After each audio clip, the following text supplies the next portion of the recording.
ମୁଁ ଖାଇଛି ତୁ ଭଲ ଅଛୁ ତ? ନା ହରେ ବାବୁ, ବାପା ଆଉ ମତେ ଯେଉଁଦିନଠୁ ଜରାଶ୍ରମରେ ଛାଡ଼ି ଯାଇଛୁ ଆମେ ବାପା ମା ଦୁହେଁ ବହୁତ ଭଲରେ ଅଛୁ। ଆଚ୍ଛା କହିଲୁ ଧନ, ମୋ ନାତି ନାତୁଣୀ ମୋ ବୋହୁ ଭଲ ଅଛି ତ? ନା ବୋଉ, ଆମେ ସମସ୍ତେ ଭଲ ଅଛୁ। ବର୍ତ୍ତମାନ ଆମେ ଉତ୍ତରପ୍ରଦେଶ ଆସିଛୁ, ପ୍ରୟାଗରାଜରେ ତୀର୍ଥ ଭ୍ରମଣ କରୁଛୁ। ମା ପୁଣି କାନ୍ଦିବା ଆରମ୍ଭ କରିଲେ। ସତରେ ବନ୍ଧୁ, ଏ ବିଚକ୍ଷଣ ସମାଜ, ବିଶୃଙ୍ଖଳିତ ନୀତି, ବିବାହିତ ପୁଅମାନେ ଆଜି ବଜ୍ରାଶ୍ରମକୁ ଛାଡ଼ି ଦିଅନ୍ତି ବାପା ମାଙ୍କୁ।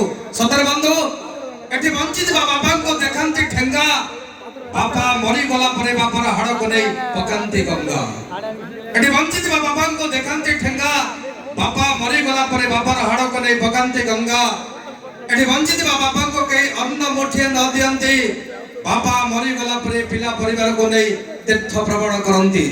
ଏଠି ବଞ୍ଚିଥିବା ବାପାଙ୍କୁ କରନ୍ତି ଘରୁ ବାହାର, ବାପା ମରିଗଲା ପରେ ଖାନ୍ଦରେ ଖାନ୍ଦ ମିଶାଇ ବହି ନିଅନ୍ତି ସ୍ୱର୍ଗ ଦ୍ୱାର। ଏଠି ବଞ୍ଚିଥିବା ବାପାଙ୍କୁ ନୀତି କରନ୍ତି ଗାଳି, ବାପା ମରିଗଲା ପରେ ଖଲିରେ ଖଲିଏ ଥାଳି, ଖାଲି ଖେଚୁଡ଼ି ଥାଳି।